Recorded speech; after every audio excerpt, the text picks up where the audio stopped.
Wolfchase Toyota Insider, the Memphis Tiger Network. I'm Jeff Brightwell alongside Natalie Poole and Coach.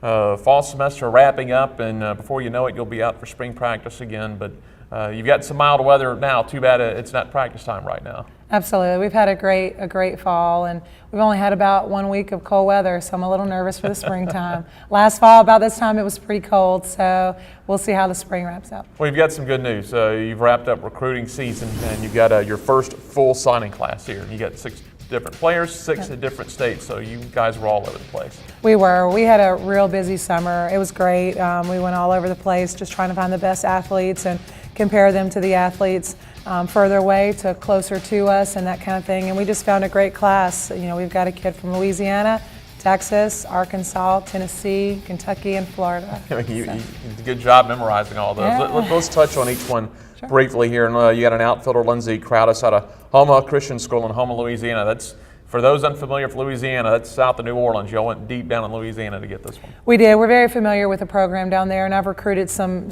athletes from that area before. They've put out a lot of great athletes in conferences. They've been all-region players, all-Americans.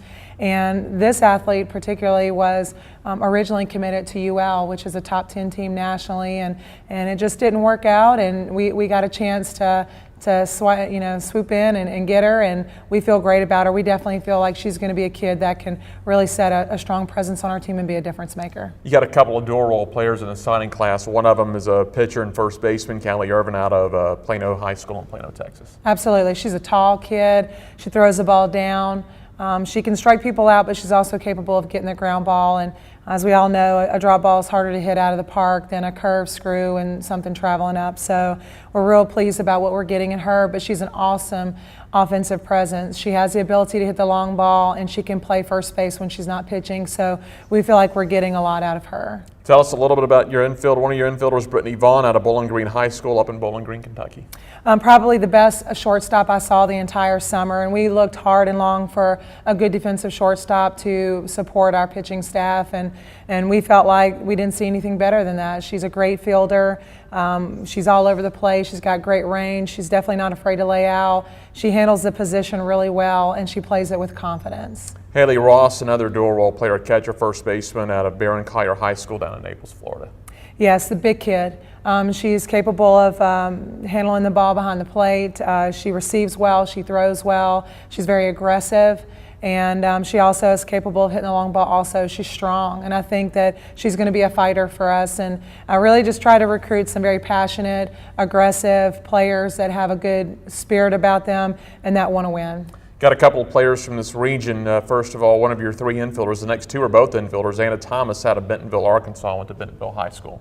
Yes, and whenever, it's funny because she's a first baseman, but whenever I saw her play a couple times, she was playing second base. So to me, that just showed some versatility that I'd like to see in athletes. We want to see athletes that are able to, you know, play anywhere basically to get in the lineup. And offensively, she's a good kid, and she really is a vocal presence on the field. So she not only plays the game, but she also has a good vocal presence. And the last player, another one from the region just up the road in Munford, Tennessee, out of Munford High School, Sammy Jo Scholes. She's another one of your infielders. Absolutely. One of the best athletes I've seen out of this area. She's got great speed.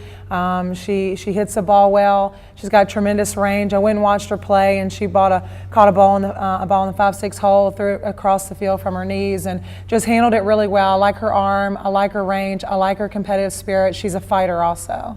And that wraps up the recruiting class. You moved around the area, 6 different states. Did you feel the need? Were you happy overall with this class? Very happy. I felt like our first class was a good class that we were able to recruit, but we were also behind a little bit. And so I feel like we've caught up now with this group. We felt like we were in good command of what we were recruiting, and felt like we made some great choices about it. And we feel like these kids are all going to help our team, no doubt about it. Coach, away from recruiting, away from the field, you just get back from the NFCA convention down in Orlando. Tell us about these conventions. What all is addressed down there? What do you guys do? It's just a great environment for our professional development. I'm a part of a couple different committees, one being the Head Coaches Committee, which handles legislation for our sport, and so we run a lot of the meetings and such whenever we're at the convention.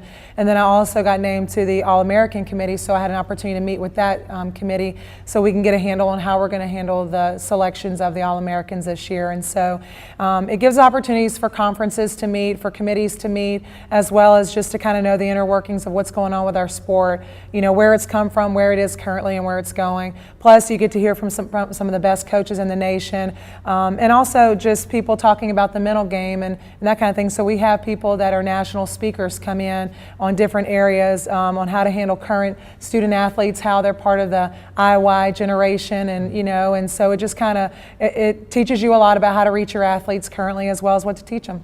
Coach, as we mentioned when we started up, just a month away now from spring practice, what do you guys do in this month or so that you can't have a lot of contact? How much interaction can you have with your players? Can they work out, or is everything on their own? Can you have any kind of interaction individually with them?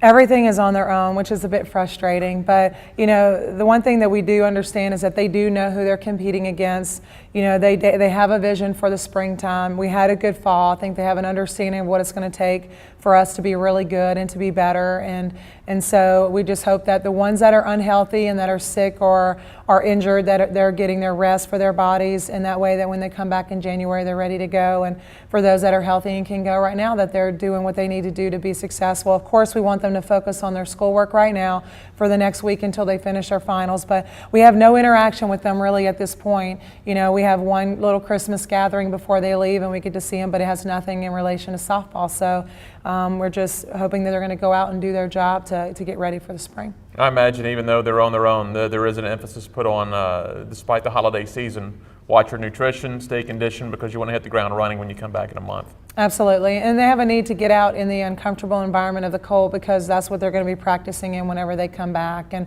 I'm definitely looking forward to the spring. I think we've got a good handle on our team and where we need to go, and so we'll have some great productive practices in the beginning.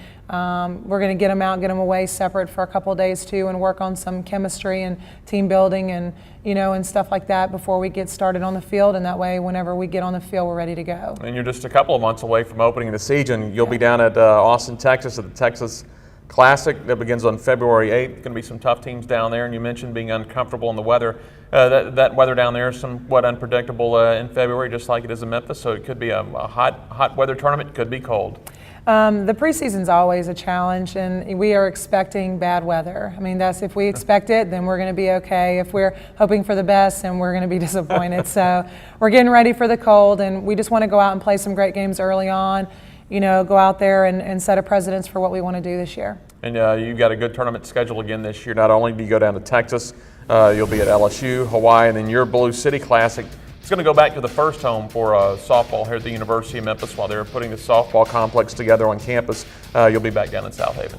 We had a great showing last year in our tournament, and so when we did it again, we opened it up a little bit bigger, and we have 11 teams coming in, and we feel like it's going to be a great tournament down there and well run. And the facilities, we're excited about being in the facility and being able to get the number of games in that we want to get in, and so we're excited about having it. All right, well, Coach, congratulations on the recruiting class, and we look forward to the spring. Thank you. That is Natalie Poole, and I'm Jeff Brightwell for the Wolfchase Toyota Insider on the Memphis Tiger Network.